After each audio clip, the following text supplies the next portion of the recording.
چلیے بسم اللہ الرحمن الرحیم. ومن اشترى ثوبا على انه عشرة اذرع بعشرة او ارضا على انها 100 ذراع ب100 فوجدها اقل فالمشتری بالخيار ان شاء اخذها بجملة الثمن وان شاء تركها.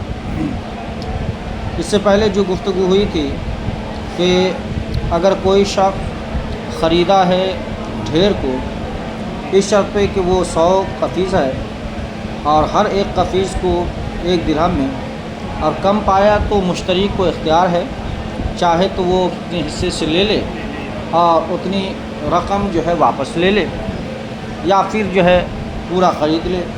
دونوں چیزوں کا اختیار ہے. یہ تو غلے کی بات تھی. اب یہاں فرما رہے ہیں کہ مشتری نے خریدا کپڑے کو اس شرط پر کہ وہ 10 گز ہے، نہیں 10 گز ہے اور 10 درہم کے عوض میں، 10 گز 10 درہم کے عوض، یا پھر زمین ہے اس شرط پہ کہ وہ 100 گز ہے اور 100 درہم کے عوض میں. فوجدها اقل، تو اس نے اسے کم پا لیا، تو مشتری کو اب بھی اختیار ہے. ان شاء اخذها، چاہے تو وہ اسے لے لے، بے جملتی ثمن، تمام کل ثمن سے، و ان شاء ترکا، یا چاہے تو چھوڑ دے. اچھا، اس سے پہلے جو بات تھی کہ اگر کوئی شخص غلے کا ڈھیر خریدا ہے اور بیچنے والے نے کہا کہ بھائی 100 قفیز ہے اور 110 نکل گیا تو 10 واپس کرنا تھا، اور کم ہو گیا تو پھر بندے کو اختیار تھا، چاہے تو لے چاہے تو چھوڑ دے. یا پھر بندے کو یہ اختیار تھا کہ 90 لے لے اور 90 میں سے جو 10 کم ہے اس 10 کم کا پیسہ واپس لے لے. یہاں پر بات دوسری ہے. یہاں پر یہ ہے کہ کسی نے کپڑا خریدا یا زمین خریدی اس شرط پہ کہ وہ 100 گز ہے، یا کپڑا خریدا اس شرط پہ کہ وہ 10 گز ہے نہیں، اور کم نکل آیا، یا زمین کم نکل آئی، کپڑا کم نکل آیا یا زمین کم نکل آئی، تو اب جو ہے مشتری کو اختیار ہے کہ وہ جملے ثمن سے لے.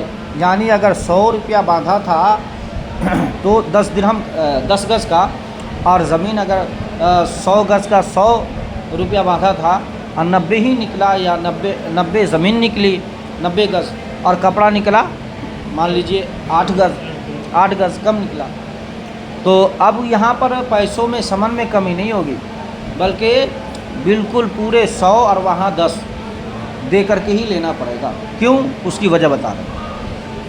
لأن الزراع وصف فی الثوب، کا اس لیے کہ زراع جو ہے یہ وصف ہے کپڑے میں.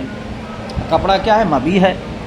الا ترى، آپ نہیں دیکھتے ہو یا آپ نہیں جانتے ہو کہ انہ عبارۃ عن الطول والعرض، کہ وہ وصف بولتے ہیں طول اور عرض کو. والوصف لا يقابلہ شیء من الثمن، اور وصف جو ہے وہ ثمن کے مقابلے میں نہیں ہوتا ہے. وصف ثمن کے مقابلے، جیسے کا اطراف الحیوان، یہ مثال دے رہے جیسے کہ حیوان کے اطراف، کہ ابھی میں بکری خریدا یا کھسی خریدا، مان لیجیے بکرا 10,000، اور قبضہ کرنے سے پہلے ہی اس کی ایک ٹانگ ٹوٹ گئی یا اس کا کان نکل گیا، کٹ گیا، یا کوئی نقصان اس میں پیدا ہو، تو اب اس وجہ سے ہم اس کو 2,000 کم نہیں دے سکتے. نہیں سمجھے؟ کیوں؟ اس لیے کہ سامان موجود تھا، سامنے میں بھی موجود تھی، آپ نے دیکھا، دیکھنے کے بعد بیع و شرا کیا اور قیمت لگا دی. اس قیمت پر ہم بھی، یعنی بیچنے والا بھی راضی تھا، خریدنے والا بھی راضی تھا. اب بیع و شرا کے بعد قبضہ بھی نہیں ہوا ہے، مال کا عدلان بدلان نہیں ہوا، بات چیت ہو گئی، دونوں کی رضامندی ہو گئی. اس کے بعد جو ہے کوئی گاڑی والا آیا اور ٹکر مار دیا، تو اب چاہیں گے کہ آپ اس کی وجہ سے 10,000 کا سامان ہے تو 5,000 میں مل جائے. سمجھ گئے؟ تو یہ اختیار آپ کو نہیں. اب آپ کو کل مبی سے خریدنا ہے. کیوں؟ اس لیے کہ یہ اطراف حیوان میں کمی آ گئی. حیوان میں کمی نہیں ہے، حیوان کے اثرات میں کمی ہے، اسی طرح میں نے کہا کہ یہ 10 گز ہے کپڑا، اور آپ سامنے دیکھ رہے ہو کہاں یہ کپڑے کا تھان ہے، ٹھیک ہے، اب اس میں کوئی کمی آ گئی ہے تو وہ آپ کا گیا، یعنی خریدار کا گیا۔